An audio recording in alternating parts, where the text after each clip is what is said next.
I don't really know how long I'm gonna be on here, and I don't even know if I'm gonna be able to save the video when I get finished.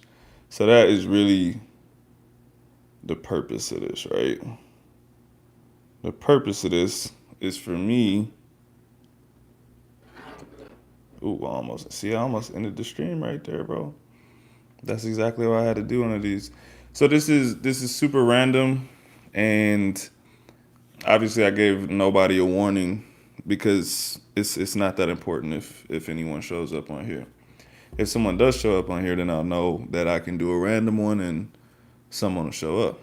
If they don't, it's cool. That's not the point. The point is for me to figure out how live streaming works on YouTube, and then in the future, I am going to schedule them. So I still don't know how chats work on here. So if you hop on here, I see one person's on here. I don't know who it is. But if you hop on here, say something in the chat so I can know how it works. That's what I need you to do right now.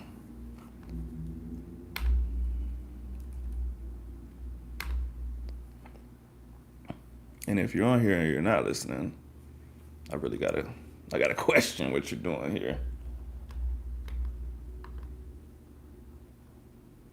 Okay, hola, I can see that. I can see that. This is my first live, man. I'm trying to figure out how all this works so I can start doing lives like once a week or so, you know. Have you ever done a live video before? If you have, how often do you do them? Because I've never seen it. And if you haven't, why do you not do them?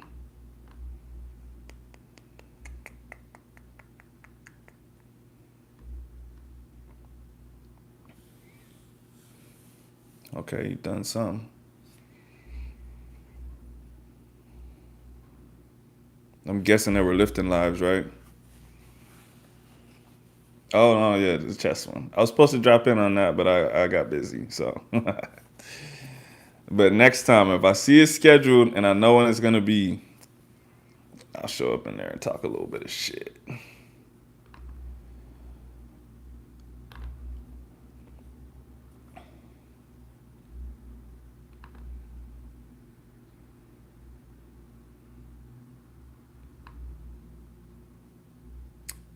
And so also I currently have this pulled up on my laptop too, and I see that there's a huge lag. So now it makes sense because I've been on some people's lives before and I leave a comment and it seems like they answer it really late.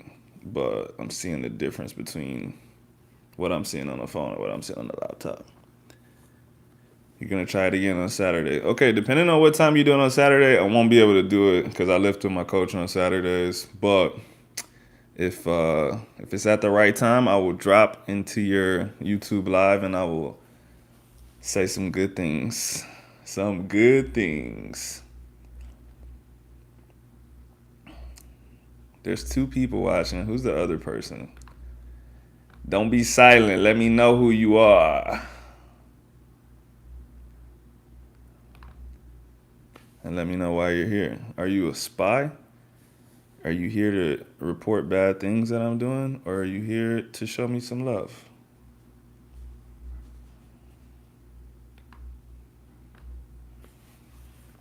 What's up, doggy? You wanna come up here? Wanna come up here?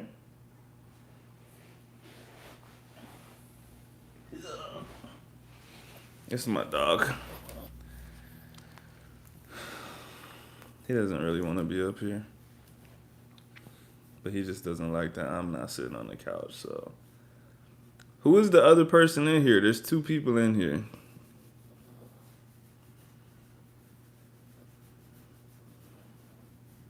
Show yourself, coward. Or are you watching with no sound? That would be weird too. Anyways, I'm about to start talking about something random.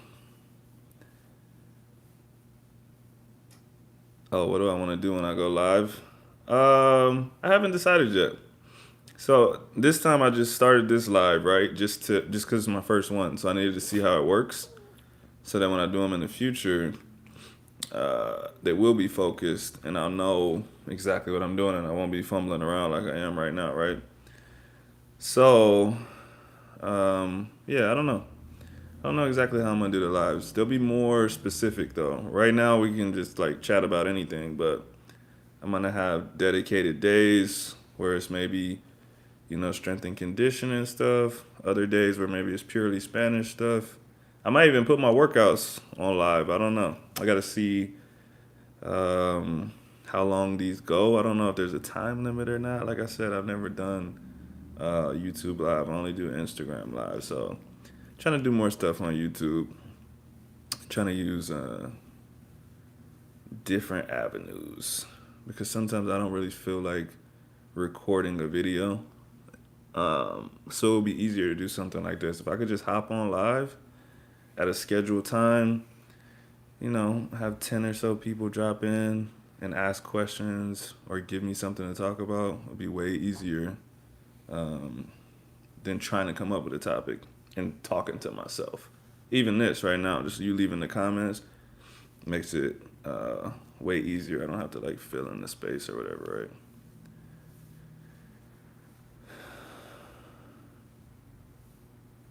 The issue you have is that you use your phone. Well, you use your phone for like music or something, or are you saying you just use it for no reason?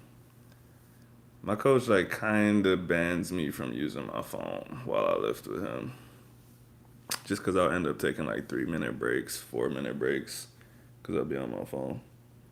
You bored? You want to get down?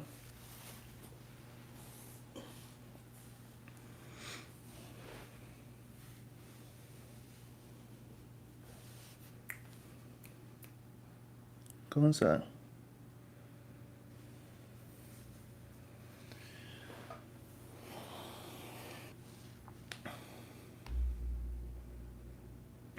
If you go live for a workout, yeah, you use your phone for that. Yeah, so I'm using my phone to stream this right now, to do this live. And I just have my laptop open um, just because if I type something, or even just looking at your comments, it's easier on my laptop because I can like zoom in. My vision's kind of bad. So,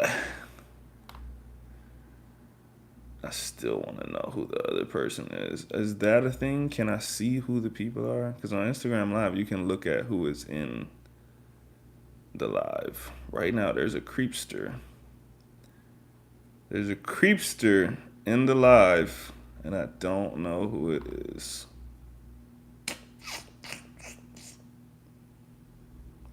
Damn.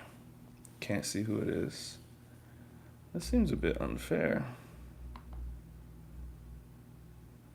I just want to know why the second person doesn't want to say who they are. That's what I want to know.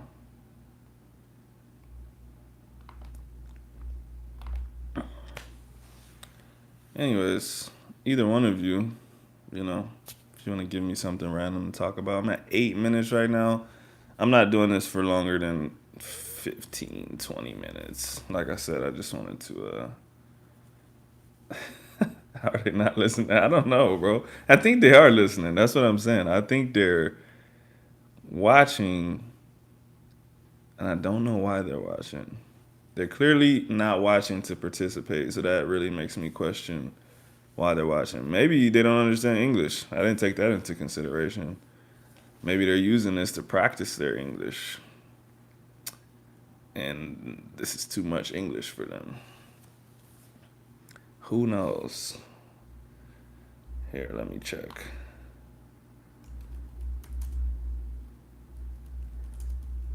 They could be deaf.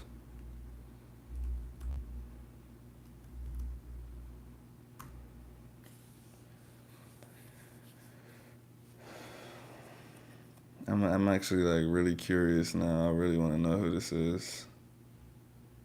It could be my wife. Now there's an extra person in here. That's gonna make it even more difficult because the third person is gonna respond to who else is in here, and we're never gonna know who that second person was. It could just be like a random spy. It could be my wife. This is a mystery. This is a mystery. Well, until we figure out who that person is, and now this extra person. Hey, if you just came in here, state your name, please. Tell me something about yourself. Tell me why you clicked on the live. Anything. Yeah, until we figure out who everyone is. I don't know, man. Give me something random. Ask me a question. You train hard. Um, so, is there anything that you wanted to ask someone else that trains hard? I don't think I train as hard as you, to be honest, but maybe there's something you wanted to know about my training since I don't post that much. I know everything about your training because you post a lot. You post a lot. I want to post my training that much, but I'm too lazy. I like get to the session and I'm like, I'm gonna record everything, and I record my first set, and I'm just like, it's too much work, and I don't. How the hell do I strict press so much? Okay, so there's two parts to this. The first part is that I've been strict pressing since. In reality, I've been doing strict press since like 2008. Not even joking. Quite randomly, but I've been doing it as an exercise since like 2008. When I was in high school, I used to strict press. I never really liked bench. I did it, but I liked strict press because it was just like, oh, take it off the rack, press it. And so I never really pushed it. I got to college. I was a sprinter in college, and I would strict press then. I got some old videos on here where it was like halfway push press because I didn't know any better. But, do like 185 pounds or so. My body weight was like 140. And then I just like slowly pushed it up over time. Like my strict press now, in comparison to where it was, is actually not impressive because I'm walking around at like 100. I'm like 220 pounds right now. And I can strict press like 110 to 115 on a regular day. But I did 120 or 121 at like body weight like 89 or 90. So in comparison, my strict press is pretty trash right now. But I hardly ever do it. Like right now, I'm kind of doing it just because my knees hurt and I can't do the full lift. So I've been power cleaning strict press a lot, but I'm 107. I barely did 98. But how long have you been training strict press as a lift? Like, when is the first time you can remember doing a strict press? If you say 2008, then I'm just going to have to say I'm just better than you. But I bet you haven't been doing it since 2008. How old are you, by the way?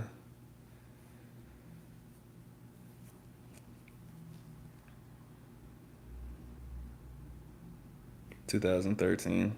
Okay, see, I got like 5 years on you, bro. 29, 1 year younger than me. Yeah, I got 5 years of strict press on you and roughly 20 keys. That's not that crazy. That's not that crazy. And do you ever bench press? Let me ask you that. Because there's a pretty strong correlation between your bench press and your strict press. If you do bench press. When my bench was like 420, that's when it was the easiest to strict press. It felt like air. That's why it's kind of hard now because I really never bench press anymore. Oh, yeah, see, at some point I benched like 190, bro.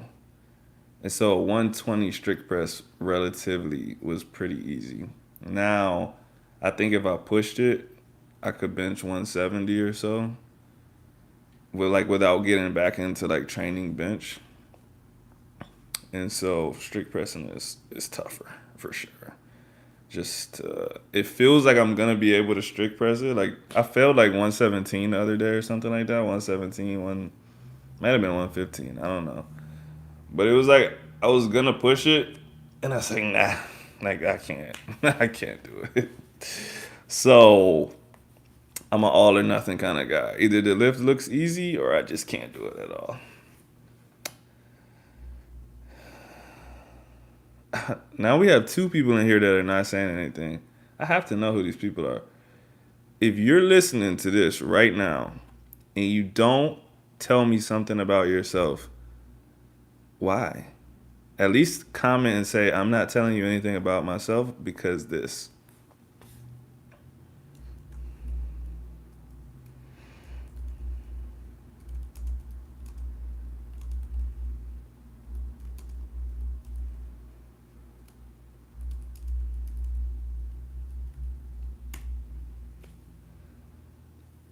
Yep, easy until it's not. That's exactly it, bro. Just normally it just flies off my shoulders until I get to some weight and it just doesn't budge at all. You know what? It was 113 that I failed actually, now that I think about it. Because I was doing fives until I got to 90. Then I went down to four, did 95 for three, did 100 for two. And then I did 105 and 110. And I was kind of smoked, but my coach was like, I bet you could still do 113. And I'm like, on a normal day, yeah, but I'm just like kind of tired. And I did. I cleaned it and like it just didn't even budge. And I was just like, nah, John, I'm done. I'm done. There's still two more people in here. Who are you guys? Best muscle snatch. I've done 100 a handful of times. I don't think I've ever attempted to put more than 100 on the bar. Young Kobe, what's up, bro? All right, so now I know who one of the other people are. What's up, young Kobe? Tell me something about yourself, bro. You always comment on my stuff. You know what I mean? I appreciate you. I appreciate you, bro. Anything you want to ask, anything you want to say on my first live, bro. I'm going to try to do these more often. I don't know how often, but the next ones after this, they'll be scheduled, so it won't be so random. I'm just doing tonight just to kind of figure out the live, so.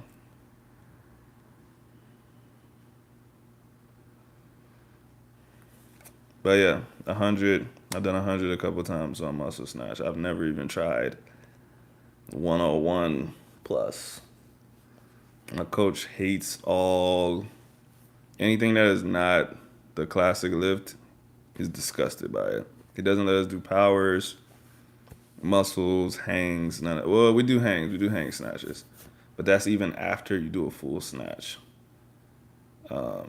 It's full snatch, hang snatch, overhead squat.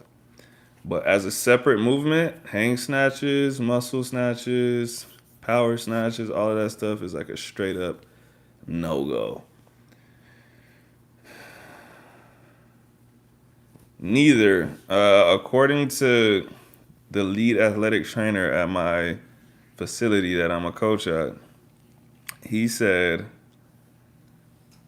that he thinks that I tore my LCL or strained it, whatever. I don't know. It's a ligament, so I think you say sprained. I don't know. But after he did all his tests and stuff, he's like, it's not your ACL. He said it could be your meniscus, but I don't think it is. He said he thinks it's my LCL. That was in late December. I could like it, bro, so swollen. But the swelling went down in a couple of days. So he said he didn't think that a surgery was necessary because the swelling went down and the pain was rapidly disappearing. So by the time it got to January, or even right at the end of December, I went to Puerto Rico, right? And it was hurting, but I could like mainly walk regularly. There was one time I had to jump off of something and that kind of aggravated it, but even still, it was like the same.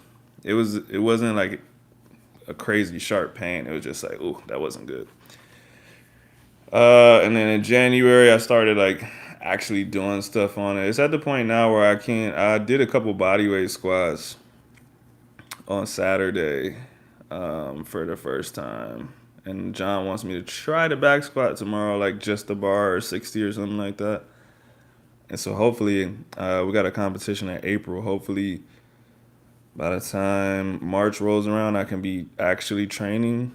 And I only have like 4 weeks, but 4 weeks is enough to where I could do something like moderately heavy at a meet. It won't be probably enough to win or anything, but it's all good. Sprained ligament, strained muscle. Right, that's what I was thinking, but it sounded weird when I said that. I'm like, sprain? I don't know. Yeah.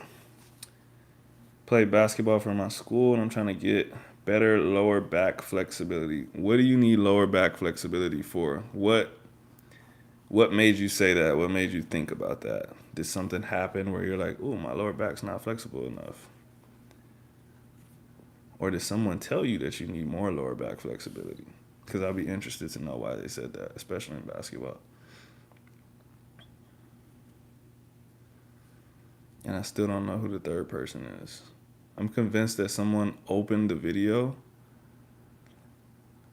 and they're not actually watching.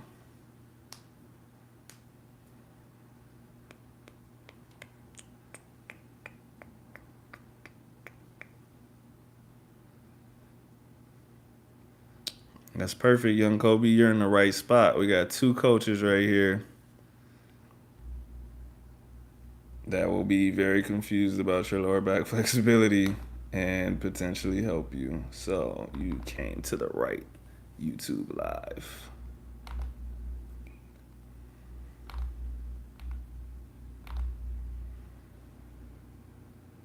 So I'll wait on that. I'll wait on you to tell me why you need lower back flexibility or who told you you needed that. I'm very interested.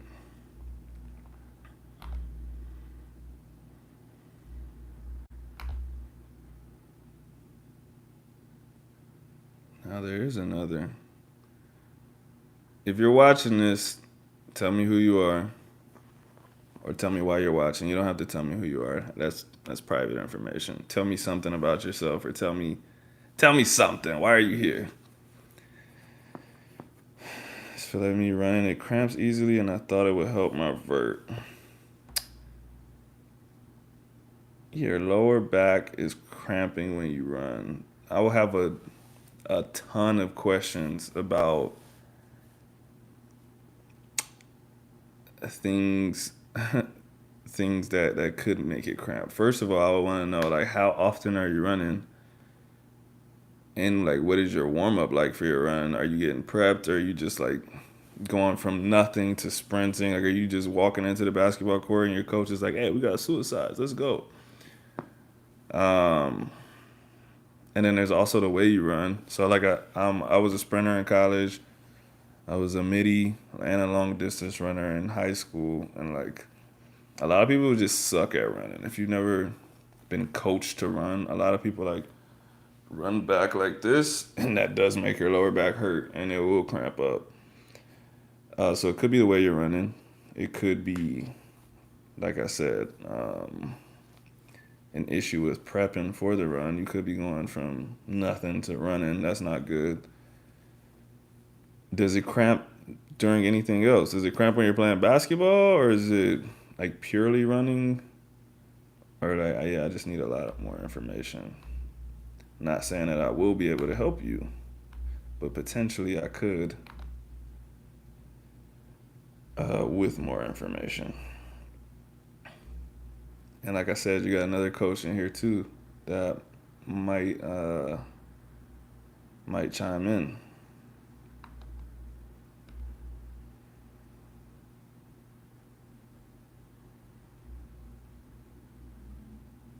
And there's still another person in here that I don't know. Maybe a strength deficit. It could be. Definitely could be.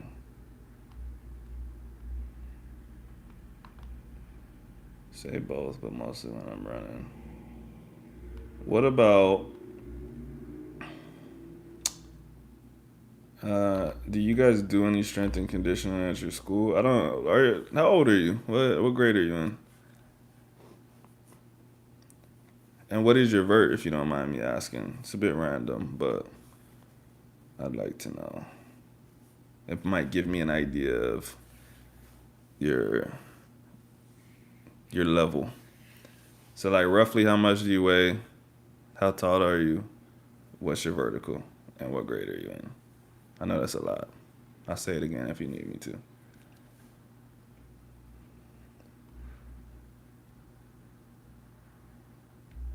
posture.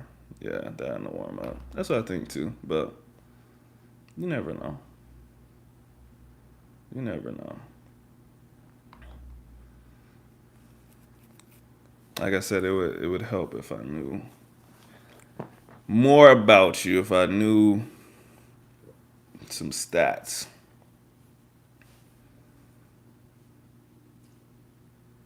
And also, where do you live at? Do you live near me? Because if you live near me, I might be able to come help you for free. I'm a pretty nice person sometimes. So if I got free time and you live anywhere near me, I could come help you. But you're a random person, so I don't know if you do live near me. So, anyways, as I wait on him to respond, uh, I know you lift, but did you ever play sports? Just do some 300 kg deadlifts like me. Nah, your back's gonna be hurting for real. Then your back's really gonna be hurting.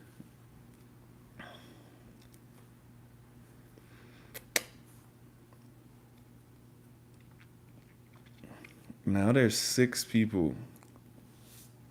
There's 6 people in here. 14, 5, 8, 8th grade going into ninth. Bro, you can touch rim. Sweet. I uh I was a hooper, man. I never talk about it anymore, and it's kind of weird actually. I was a hooper for like my whole life. My dad is like 6'5". Basketball was my whole life growing up. Like I legitimately thought I was going to the NBA. And I started running actually to get better at basketball. Like I wanted my conditioning to be top notch, right? And so I started running cross country and track, and I actually went to the Junior Olympics, and I broke my leg at the Junior Olympics from. I had a stress fracture that I didn't know was a stress fracture because I was running 2 times a day, like running 6 miles in the morning, and then going to do a hard track practice, and I was still playing basketball, and so I kept feeling this weird thing in my calf, and I ignored it, and I went to the Junior Olympics, and on the final stretch, it was like and I couldn't stand on it. And then when I went to the doctor, he was like, "Oh, well, you had a stress fracture and you just like kind of cracked it through. Is my fibula." But luckily, I cracked it like all the way until right at the end, so it didn't fully separate. And so he just like put me in a not even a hard cast, like a soft cast. And he was like, "It'll actually heal itself. Like eventually when you can put some weight on it, put weight on it and don't do anything crazy. You just start walking around and it'll heal itself." And that's what happened. I never got a surgery or anything like that. I got super lucky. But that was the end of my basketball career because I did that in the summer. And when I came back, it was basketball season, and my leg was broken. And so that was my sophomore year going into my junior year. And so I sat that season out, but I was back to normal for track season. So then I had all these coaches looking at me as a runner. And yeah, when it was senior year, like they were like, "Are you coming back?" And I was like, "I already missed my junior year, like of basketball, and I don't have anybody looking at me for basketball. Like, why should I go on the court and like possibly injure myself and ruin my looks in track?" So I just stopped playing basketball and like literally, like I don't know, it's weird, man. That was like basically 17 years of my life where I was just like basketball, basketball, basketball. Like, I mean, like, well, young Kobe, you're too young to know what this is, but Jim might know. I had the jump soles. They were like these shoes that had a I don't even know what to call it. It had like a circle on the toe, so you were always walking on your toes. I would walk around in those, walk around with my basketball. I was jumping everywhere. Like, anyways, so yeah. You played baseball and basketball. Baseball solid. I played baseball too. I played baseball until I got to high school, but I had basketball and track and cross country on my plate, and I would just be like, so I dropped baseball. Then I ended up dropping basketball too. But yeah, anyways, young Kobe. Um, you still didn't tell me how much you weigh, but you can't be that heavy if you're 14, 5'8", and you can touch the rim. I mean, I'm guessing you're not very heavy. Yeah, you might. Oh, that was the thing you didn't answer too. Do you guys do strength and conditioning? Do you do any kind of lifting or anything like that? Um, the 135. Okay, I figured. Man, you probably built like exactly like I was in the eighth grade. I was literally 5'8", 135 until like I went to college. Uh, I would say, yeah. Do you guys do strength and conditioning? And if you guys are running, are you showing up to basketball season like out of shape and your coach is like, get on the line, like 50 suicides? Or is there some kind of gradual something happening where like the first few practices are easy or what? Okay, you guys are starting cleans. That's good. No disrespect, those cleans are probably horrible. I've seen middle school and high school weight rooms. It's very bad. But hopefully you have a good coach. Hopefully.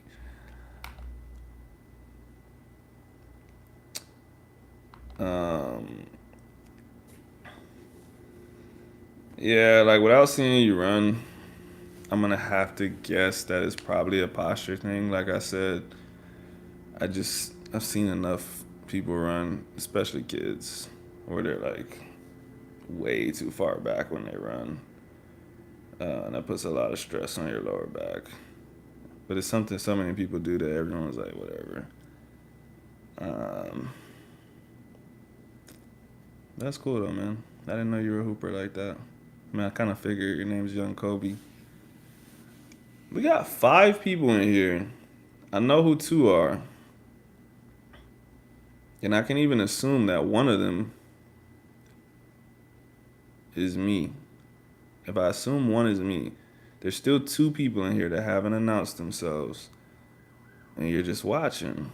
Why don't you say something? At least put an emoji, like put a thumbs up emoji, like wave or something like that, bro. I just want to know why you're here. I could possibly help you with something, whoever you are.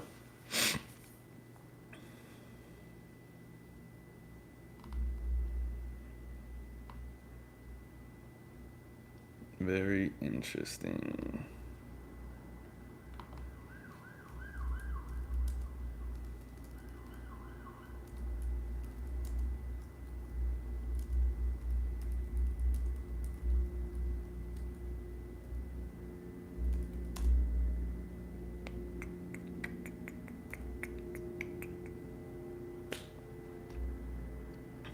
Five people.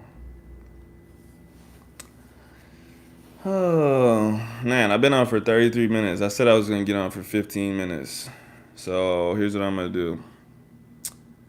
I'm going to give y'all at least 5 more minutes. No, you know what? I'll go to 40. That's a nice even number. So unless someone asks me something right before 40 minutes, you can plan on me getting off of here at 40 minutes. Right now, I'm like I said, I just wanted to see how YouTube Live works. I'm gonna start scheduling some lives. They'll be more specific. So today we're just talking about whatever. But I'm gonna try to separate Spanish stuff and like fitness stuff or general life stuff. I don't know, maybe it has to be 3 things, but obviously like if someone came here for Spanish and they're listening to us talk about weightlifting, they're gonna get off of here, right? So and vice versa. If you got on here because you thought I was talking about deadlifting, but I started speaking Spanish, you're probably gonna click out. Is my main job doing lift competition and coaching? Yes, I am a strength and conditioning coach. I coach I actually have a weird job right now. So right now I train soldiers on the military base. So I'm a strength and conditioning coach for soldiers. And I mean, you haven't been to a college weight room, but we run it like a college weight room. So I got anywhere from 20 to 80 soldiers. We have a facility with like squat racks, benches, all kinds of stuff. Actually, if you like look at any of like the deadlifts that I just posted, that facility is where I coach at. So we got all kind of equipment, sleds, squat racks, benches, kettlebells, all kinds of stuff. So I got a big whiteboard. I come in super early because they're soldiers, right? Come in, write their workout on the board. They come in, I warm them up, and I say, hey, this is what we're going to be doing today. And then I separate them, depending on what the workout is, separate them up. I say, hey, go 5 to a rack, something like that. And they'll have like 3 exercises that they have to do. So they're kind of rotating. It'll be like back squat, and then like dumbbell row, and then maybe push up, something like that. And so somebody's knocking out their set of 8 on squat. The other person's doing row. The other person's doing push up, and then they kind of switch, and it's kind of like that, right? So that is my job right now. Before that, I was doing more specific, like personal training. Very, very different jobs. Both cool, but very, very different. Do they have to train with me as part of their duty? Yes and no. So that's a tough question. So I'm a civilian now, right? I have no authority over them. But what I do is I link up with the authority figure and I say, uh, this would make your soldiers better. If we do this, your soldiers are going to pass their PT test. They're going to be in a lot better shape. They're going to get injured way less. And then that authority figure, the commander, first sergeant, whoever, tells their soldiers, like, this is what we're doing. Monday, Wednesday, Friday morning, Monday through Friday, Tuesday, Thursday, whatever. They say, this is your place of duty. This is where you should be at. So technically, yes, they need to be there if they're ordered to be there. But I don't have that authority over them. Like, even when they're there, it's kind of tough, man. If you're like a football player or something, I could like yell at you as a coach. I could be like, come on, man. Like, do you want to make it to blah, blah, blah? You want to win a championship? These guys are just trying to get through life, right? And so I just have guys like straight up sometimes. They're like, bro, I'm checked out. Like, I get out of the army in 30 days. I don't want to do this. Okay. Like, I can't force you to. You're an adult. We're both adults. So I'm like, all right, whatever. I'm going to focus on the people that do want to get strong, the people that are listening to what I say, or whatever. But I can't force them to do anything. And plus, I was in the army, so I know that feeling when you're like being forced to be somewhere that you don't want to be. There's also guys that are like me, where they actually lift heavy weights on their own time. And so then they're getting mandated to these sessions, and they're like, bro, I was going to max my bench tonight, and like your workout has us doing however many sets of push-ups or 8s on the bench, and it's like, like that sucks. I feel you. If I was gonna max my bench on a Friday, and I got forced to go to a workout where I have to do like 4 sets of 8 on the bench, I'll be pissed.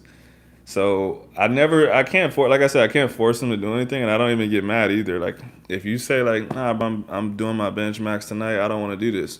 Okay, don't do it. But if your authority figure, if your commander, if your NCO or whoever walks over and asks why you're not doing anything, I'm not about to back you up. I'm not going to help you. I'm going to say, he said he didn't want to do it. So if you get in trouble, that's on you. No, I'm not a drill sergeant. Never was. Never would want to be that. Those guys are weird, man. No disrespect. I'm not a yeller, if you haven't noticed. Like, this is the extent of my voice. When I'm angry, sad, whatever, I always just sound like this. Same face, too. There's 6 people in here, but only 2 people are talking. I just want to know what the other people are doing. Are you interested in this conversation? If you're not interested in this conversation, then you can suggest another topic. Because I was about to get off, but there's 6 people in here. If someone has something to say, I won't leave yet. I have a suspicion, a sneaking suspicion that one of these numbers is my wife and she doesn't want to say anything. But yeah, if you're in here and you want to talk about something else, we can. If not, hey Tim, did I ever consider learning another language other than Spanish? I was actually an Arabic major in college. I don't think anybody knows that. So, my dad is fluent in Arabic because he lived in Jordan. So he learned. He taught me quite a bit as a kid. So like the numbers, the alphabet, like I can write Arabic and I can read it. And when I say I can read it and write it, I mean like literally I can read the characters, but I wouldn't be able to tell you the words that I'm saying because that's the extent of my education in Arabic. So I would probably say the words correctly, more or less, but I would just be like, I don't know what this means. Uh, so then I was an Arabic major, and I started learning Arabic, but I switched my major, and then I was a psychology major, and I forgot everything that I learned in Arabic class. So I'm still considering learning some dialect of Arabic. I just haven't made a hard confirmation on it because I've started learning Portuguese. I still speak in Spanish every day, and I'm like, I don't know, I don't want to put too much on my plate and like start mixing up languages or something. I don't know, man. So, also I lived in Germany. I was in a German immersion class, which I sucked at, and so I don't remember any German except the numbers. I remember the numbers. Um, but yeah, I hated German so much. It just sucked. And so all of this is actually the backstory to why I didn't think that I was capable of learning other languages. Because every time I had an experience with a language before Spanish, I quit on it or I just like had some kind of bad experience. Even with Spanish the first time, I just stopped and I was like, man, I don't think I'm a language guy. I don't think it's possible for me to pick up another language. But I was just going about it the wrong way. So now that I have a better clue of how to learn languages, I'm confident in my ability to learn any language. I don't know how long it'll take, but I know what to do to learn a language now. Does that extend to old ancient Arabic? Not 100%. I don't know that much about all the different dialects. So what I learned and what I was learning was modern standard Arabic. And like if you want me to tell you what MSA is, I couldn't tell you. All I know is that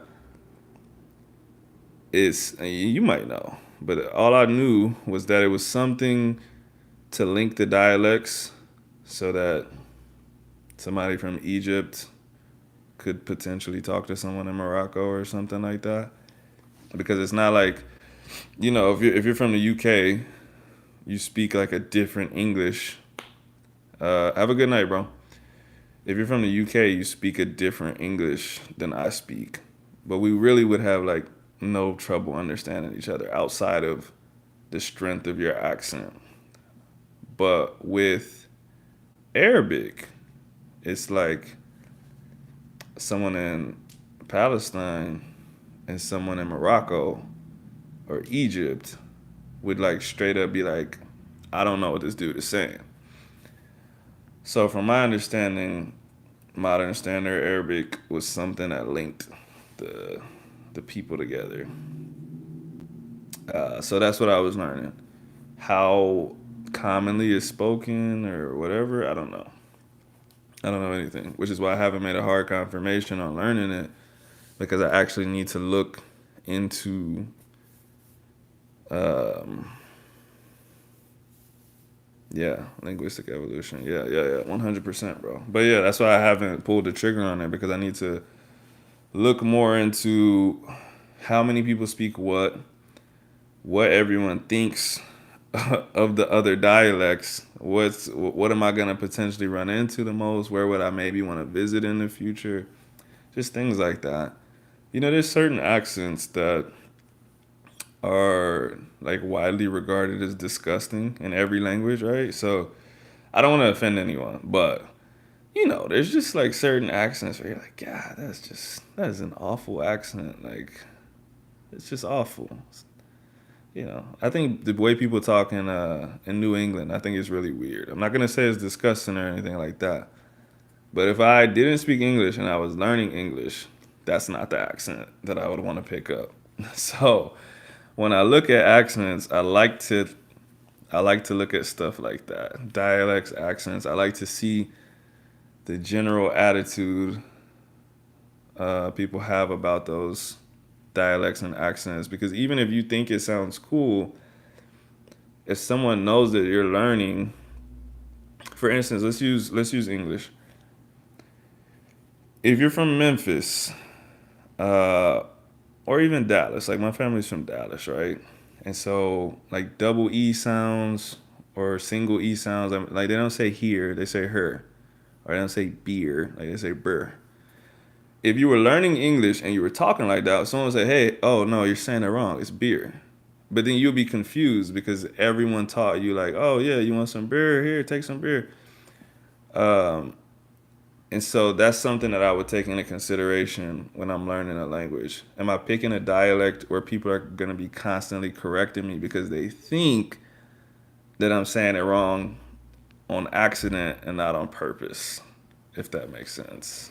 So that happens to a Spanish learner sometimes. If you pick up a Caribbean accent, people are constantly telling you you're saying stuff wrong, and you're like, no, I'm just saying it differently. That doesn't mean it's wrong. That's how people in that region speak. So, yeah, that was a lot of rambling. Good to see you on here, though, man. And I am past the 40 minutes that I said I was gonna do 15 minutes, and I took it to 40. Right, every time I'm about to get off, someone asks me an interesting question, so I'm gonna let it run for about 2 more minutes. If I get to 50 and there's nothing more interesting, then what dialect did I choose and how did I pick it up specifically? In Spanish, I'm guessing you're asking, right? Uh, to be honest, I didn't choose a dialect in Spanish.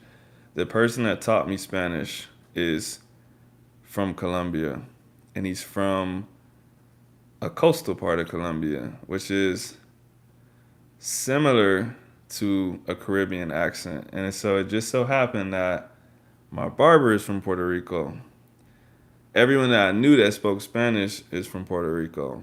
And so I end up having a Caribbean ish accent in Spanish. Like when people know me, they're like, oh no, you sound neutral. It doesn't sound that bad. I can like kind of hear some Puerto Rico.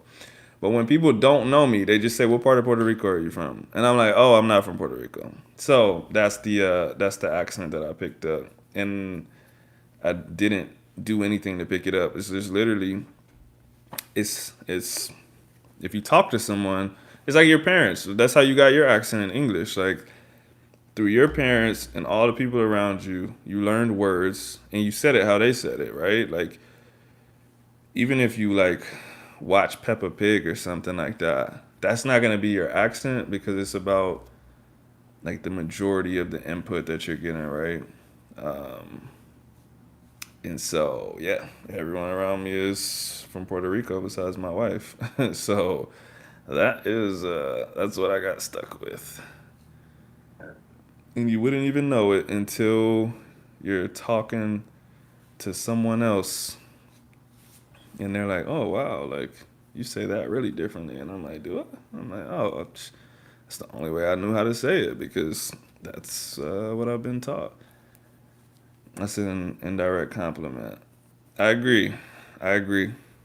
It's gotten to the point, like, I come home with some stories, bro. Like, when I'm in the sauna and stuff, I talk to people and they're like, okay, like, where are you from, though? And I'm like, yeah, I'm from here. And they're like, no, but where are your parents from? And I'm like, my parents are from here. And they're like, okay, well, where are your grandparents from? You get what I'm saying? Like, where are the Spanish speaking people in your family from? And I'm like, oh, no one in my family speaks Spanish. And bro, I've literally been called a liar before.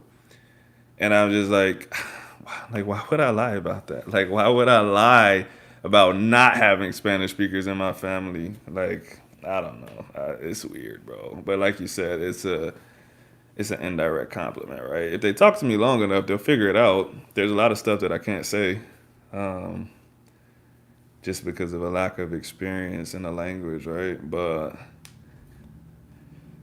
like I said, it's a pretty strong accent, and it's not an accent that people usually go for. So I think that's what makes it unbelievable that I learned it. It's like, I guess it's like if someone wasn't a native Spanish or English speaker and they had like a Southern Belle accent, like a really strong Southern accent, and you didn't hear their first language, and then you just hear the Southern accent. You're like, that's not an accent that English learners pick up, right? If you pick up a language, you usually go for a neutral accent. You don't usually go for an extreme, right? My father's from Iowa, my mother's from Texas, so my vocabulary can be comical at times because your first language background. You pick up anything that's noticeable. Did I pick up anything that's noticeable in my English? Can you rephrase that just so I can make sure that I'm clear on what you're saying? Just so I'm clear, my dad learned Arabic as an adult. Like he's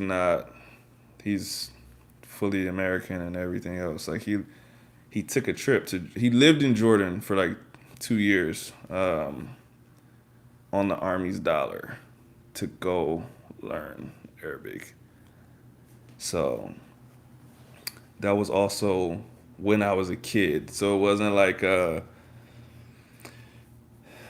okay, so I cleared it up. Yeah, it wasn't like I came out of the womb and he was speaking Arabic to me. Like he learned Arabic when I was a kid. And because he learned it, he wanted me to learn it too. So he would buy like Arabic books and he would say stuff to me in Arabic, and like I said, he taught me like a base. Like he taught me how to read and write it, and he taught me like the numbers and the alphabet. But it wasn't enough of his daily life, and it wasn't enough of mine to where it would affect my English at all. Like I said, I would do like a lesson a day, and he would like try to incentivize me. He would say like, if you can get to this point in Arabic where you can introduce yourself and say this and talk back to me for 5 minutes, I'll give you $1,000. And I'll be like, ooh, that's a lot of money. But I would study for like 2 days, and I'll be like, you know what? I don't care that much. Blue cheese. How long did it take you to get fluent with the accent? If you're asking me how long did it take for my accent to sound like native like, I don't know, man. I said man. I don't know if you're a man or a woman. Blue cheese. What are you? What do you identify as? I don't know how long it took me. Yeah, like if I look back at my progress videos and stuff like that, that's a little tough too. All right, Tim, take it easy, bro. It's good to see you. Seriously. Okay, blue cheese, you're a man. It's tough to say, man. Like when I look back at my progress videos, it's tough to pick it up from there, right? Because when I make videos like this, or even right now when I'm talking, this is not how I really talk. This is a neutral accent so that I can be understood. I don't want to have like a heavy accent right now, and people are like, man, what is he saying? I'm like struggling to keep up. So I talk a little bit slower when I'm on the mic. I talk a little bit more clear, or even like I say clear instead of clear, right? And so when I watch my Spanish videos, I can kind of detect the accent, but I keep it pretty neutral-ish. when I make my progress videos. So it's hard to tell. But I could try to think about the times that people talked to me and they said they thought I was native. And most of that started happening, I would say, like a little over a year into my Spanish journey.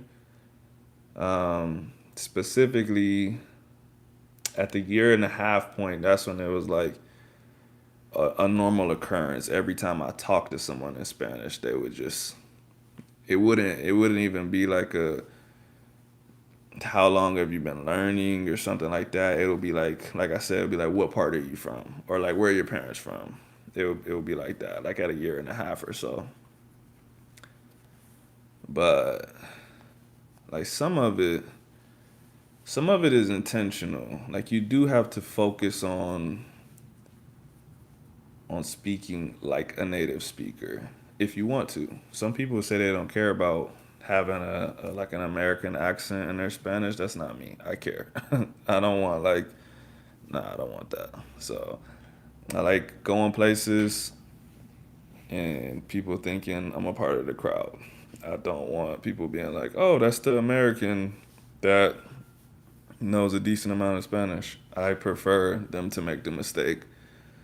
If I go to restaurants or something, like, because once, like, I feel like once people know that you're learning or whatever, that you picked it up for whatever reason, maybe they're trying to practice their English, or maybe they're once you say you're learning, they're like, oh, he can't handle it. Then they start speaking to you in English, and I'm like, bro, my Spanish is better than your English. Like, why are we doing this right now?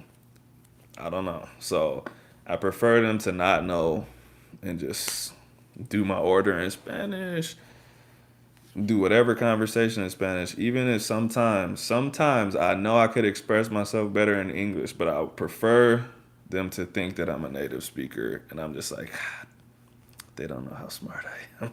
That's okay. That's okay. Another day. Blue Cheese, tell me something about yourself. How long you been learning? Are you learning? Is that why you asked?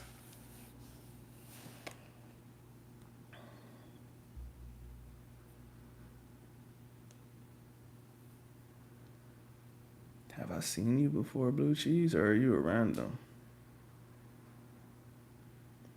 I don't recognize that username.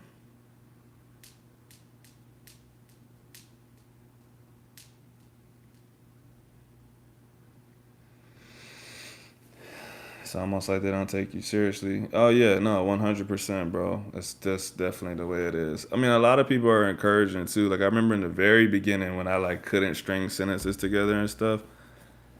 If you get with the right person and they're not like at work or something, they'll be happy to help you. But like uh like I said, when I'm like just out and about, when I go to the store, like I gotta like literally I can see it from here. Like, I can read the sign Tienda Latina, right? There's a store right here that I go into sometimes. Do they know that I speak English? I don't know, because we never talk about it. I just get what I get and I leave. And I prefer it like that. You've been watching a lot of Spanish Netflix shows. Okay, tell me something. What you like? If you tell me what you have seen, I could give you some good recommendations. I be watching shows. Took Spanish last semester, 24 in college. How confident do you feel in your Spanish? Because if you want to, I don't know if you know, but I do podcasts with people that are learning Spanish. So, La Reina del Sur. Yeah, no, that's a good show. You watching the Spanish one, right? Not the English one, because there's two. There's the English one, that's the Queen of the South. I haven't watched that one. The real one, the one that you just said, that's the good one. And how far are you into it? I'm not gonna ruin it for you. I'm not gonna ruin it for you. I just finished the last joint, the last season on Netflix. I might I might even watch it off Netflix. Okay, you finished it. So they're about to do another season, or they start. I think they already did another season in real life, but Netflix picks that show up like a year after it's done in real life. So like all the stuff that you finished, that stuff happened in like 2018. I guess it was on regular TV and Netflix picked it up way later. So I think season 3 is on Netflix, and so they did season 4 in real life already, and I know that because one time one of my followers on Twitter posted something about a character dying, and I'm like, hold up, I only got one episode left. How could he die? Like this, that wouldn't make sense with the plot. Finish the show on Netflix, and I'm like, yo, they watched it in real life, and they ruined it for me, bro. I'm not gonna lie to you, I was kind of pissed, but it's all good. What other shows? What other shows you watch? I could give you some more suggestions. And also, what accent do you like? Is there a certain accent that you want to watch, or do you not care? Because I got some shows, bro.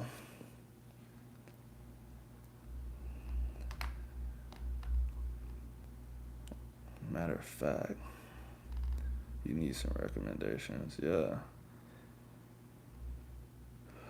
If you when you get off of here, I've made 2 videos actually about shows you could watch in Spanish on Netflix.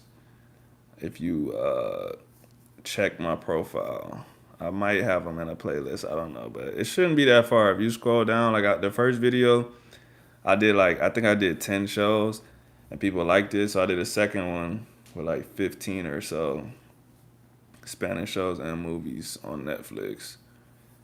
But I'll say my favorite ones. Um, you like the Mexican and Colombian accent? Okay, that's fair. I would say my favorite ones. Um, there is. If you like that show, you might like. Man, I forgot the name of the show, bro.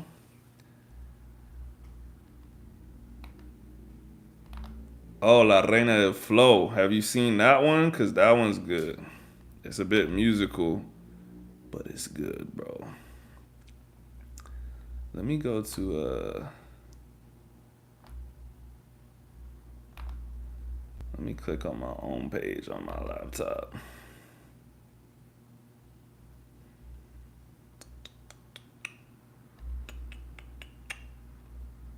What? Oh, I see. Yeah, I'm gonna click on my own page and go to that video, and then I'll be able to tell you some stuff. Cause it's a pretty long video.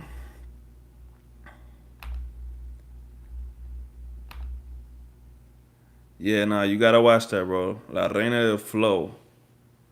I could tell you basically what it's about. They're all these shows are kind of like the same plot, but basically this girl in Colombia, she falls for this guy.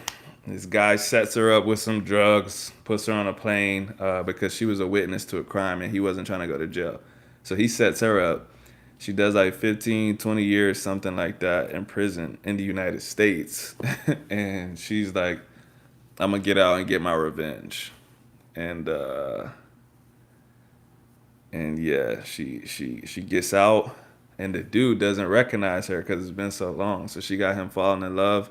They're making music together and stuff like that. He's a big star. He's a worldwide star, and yeah, it's a bunch of cartel stuff. But it's super dope. It's literally one of the best shows I've ever watched. I can relate. I was enjoying this show on Netflix. It's Saturday. Couldn't find it. Oh yeah, facts. That's the good part when you think it's over, but there's actually more. Let me see. Let me see. Where's that video at? Do. Okay, it's further back than I thought, bro. I'm not gonna lie. But you would have found it eventually. Okay, 15 cool Spanish speaking shows. Hopefully I put a list so I don't have to actually look at it. Oh yeah, okay. So you like Mexican stuff. There's one called El Dragon. El Dragon. Like the dragon. The concept of this show is that this kid is like the the son and the grandson of these cartel bosses. His dad gets killed, his dad and mom get killed, and his grandpa sends him to Japan. In Japan, he becomes like a samurai, bro. He's like a samurai, super disciplined stock trader, bro. He's like a samurai that also is like good with stocks. He becomes an adult over there in Japan. At some point, his grandpa like calls him back, and he wants him to take over the business. And so then he's like a cartel leader that's an ex samurai. And he's like, instead of selling drugs, let's start doing stocks. And he's like, we could still use the same tactics. So he's like doing all like this dirty stuff to make people invest in certain stocks and stuff like that. Super good though, super good show. I thought it ended too early, but for how long it lasted, it was long, but I just thought it was gonna keep going because it was so good. They said season 3 was coming, it never came. But you know those shows, those seasons are like 90 episodes in one season. So let's see another one. Another one, Quien Mató a Sara, right? Who Killed Sarah? That one was good. It's a little Mexican drama. That one's complicated. Yeah, I've seen that. Yeah, I've seen that. That's pretty good. I didn't like the way that one ended though, because what was that, bro? And it just was done too. That ending pissed me off, bro.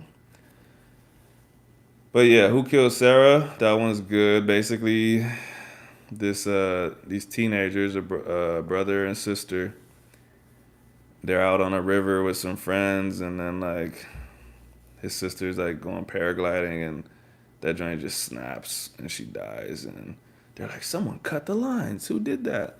And they frame the brother of the girl that died. And same thing, he gets out of prison at like 30 years, and he's like, I'm gonna kill everybody. And he's like investigating who did it, and there's just a bunch of twists, bro. Every time he's like, I know for a fact this dude did it, he's like about to kill him, and they're like, what I never told you was he actually got her pregnant. And then he's like, what? And he like changes his mind. He's like, I'm gonna kill that dude now. What else? What else? You like Colombian shows? La Nina, bro. La Nina. That's funny, right? That's how the show goes. La Nina, bro. It's long, but it's good. Premise of the show is this little girl gets kidnapped by like guerrilla warriors, right? And after she gets kidnapped, she becomes like a trained assassin. But she makes a run for it one day. She's like, man, I want to be like a citizen. So she tries to like fake her own death and get out of there. And she gets into like this reintegration school that they have for kids that were kidnapped, and she's trying to become a productive member of society. She gets into medical school and all that. But these guerrilla warriors are like after her. Somebody tells, and they're like, oh, like I know who that is. Like that's the girl that did this. And they're like, she's still alive? Like that was the boss's favorite. So all these people are coming into town like trying to kill her and all this other stuff. Super good show. Young Kobe, what show is that one? If you're asking about, I'm assuming you're asking about the one where I said like the sister got killed in the paragliding thing. That's called Who Killed Sarah. Type in Who Killed Sarah in Netflix, it'll pop up. It's in Spanish, but if you don't speak Spanish, put the English subtitles on, or you can put it in English, but English dubs, bro, they be wacky. They never sound good. Never heard a good sounding English dub before.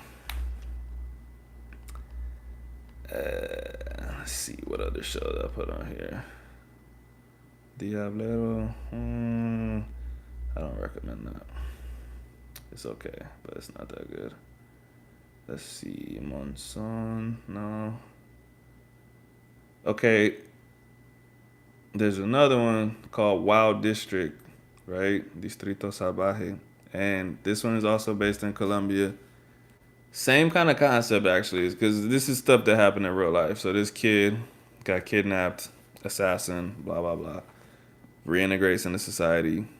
They're like, we'll let you go on all the charges of terrorism, if you help us with this campaign, this lady is trying to become the president of the country. We need you to do some stuff, right? So he's a piece in this puzzle where they're trying to get rid of some stuff, make some stuff happen, and that one gets good too. He's like working with secret agents and stuff like that. Oh, sorry, Blue Cheese. I skipped over the snow. Nah, I don't think I seen the snow. The snow. What is that, bro? I'm guessing it's on Netflix, but I've never. Let me type it into Google. The snow. I don't see it.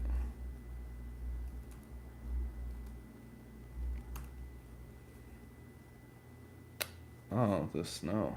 Oh, the snow girl. Is that what it's supposed to be? The snow girl? Why are all these links are purple as if I've watched this before? I wonder if I have Alzheimer's or something, bro. What in the world is going on? I've never seen this in my life. Nah, bro. No idea. Blue Cheese, what is the snow, bro?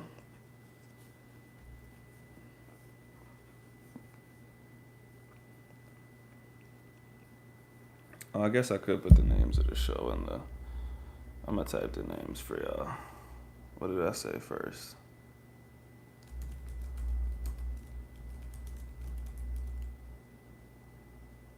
Is it the snow girl or is it the snow?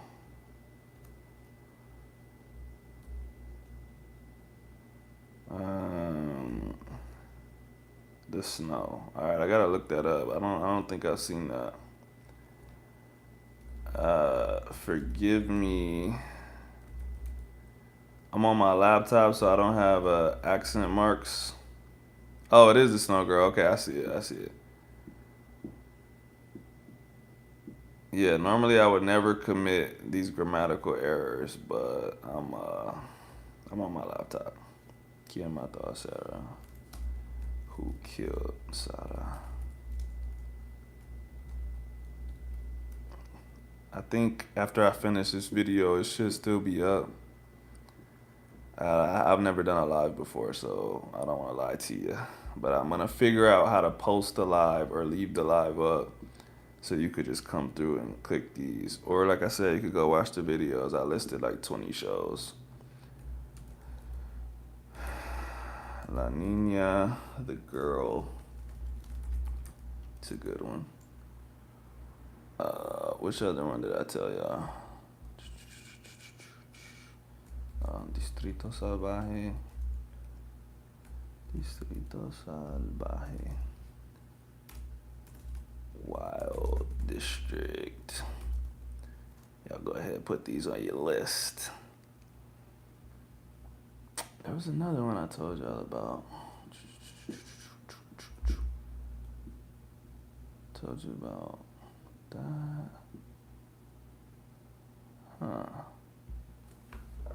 I can't think of the other one I told y'all.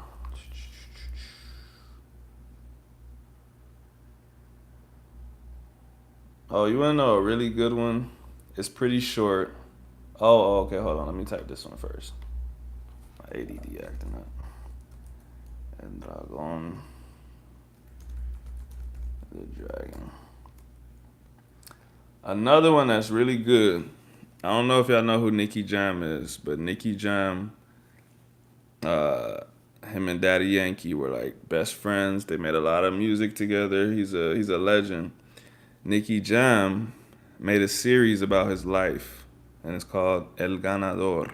Super, super, super good. Super well produced. Heavy Puerto Rican accent. So if your Spanish is not, I'm not even. There's no English. Just type that in by Nicky Jam. If your Spanish is not great, you probably ain't gonna understand nothing that they're saying. Throw on the English subtitles, you'll be alright. But that one's good, especially because you know it's real life. Like I've watched his his podcast talking about the movie or the series. It's a mini series, and some of that stuff was so wild. You're like, oh, that had to be hyped up. And you hear him talk about it on the podcast, and they're like, yo, so that guy with the 666 tattoo on his forehead that was trying to kill you and it shot you, is that real? And he's like, yeah, it was actually worse, but I didn't want to freak anybody out in my family, and so I didn't put it in the series. I'm like, what? How could it be worse than what was on the show? This dude was like shooting at him in broad day in public, like really trying to kill him. So that one's super good. He beat drug addiction, like, and became one of the biggest artists in the world. So super good story. Super good comeback story. He had a really tough life. Made it to the top, fell all the way back down while Daddy Yankee kept doing his thing, and then he made it back up. And now him and Daddy Yankee have actually made up. So they're friends again now. Yeah, yeah. It's a how do you say it? It's a it's a reenactment of his life. So like I said, that story that I'm telling you, it's a real story. The real story is Nicky Jam is from Puerto Rico. He grew up in the hood. Well, he's from Massachusetts. His parents are from Puerto Rico. He moved to Puerto Rico as a kid because Massachusetts, where he was living at, was so bad. Moves to Puerto Rico. He's in the hood. He's witnessing people do crack. People kill each other. His family's doing crack in front of him. This is during the crack epidemic, so like no one knew how bad it was and stuff. All right, peace, young Kobe. I appreciate you, seriously. I'll see you next time. So yeah, he's witnessing all this bad stuff. He finds a way to make it out via music, right? And I don't, like I said, I don't know how much you know about like reggaeton and all of that, but some of the songs he made as a teenager are still like pretty popular, and that was his ticket out. But the drug addiction, the thug life, and all that stuff, it caught up to him, and he went to jail. He got super addicted to Percocet and heroin, and he fell all the way down. Like he was like a nobody with no money, while Daddy Yankee was making gasolina. Like Nicky Jam was doing nothing, and Nicky Jam moves to Colombia and gets his life back together, and he makes a hit that puts him back on top and puts him where he is today. Like he he did his own kind of rehab and got off of drugs and became a superstar again. And he made up with Daddy Yankee, and yeah, man, he had a really hard life. But you'll see all of that stuff. It's super raw. You'll see all of that stuff on the mini series, and it's brutal, man. But it's entertaining. It's really well made. It's inspirational just to know that somebody could go through all that, fall that hard, get back up, still shine. You know what I'm saying? So. All right, Blue Cheese, what else you got for me, man? If you don't got nothing else, in like the next minute, I'm going to go ahead and get off of here. I can't believe I've been on here for an hour and 20 minutes. That's insane. I literally said I was going to do 15 minutes, but there's too much good stuff going on. I had to stay on.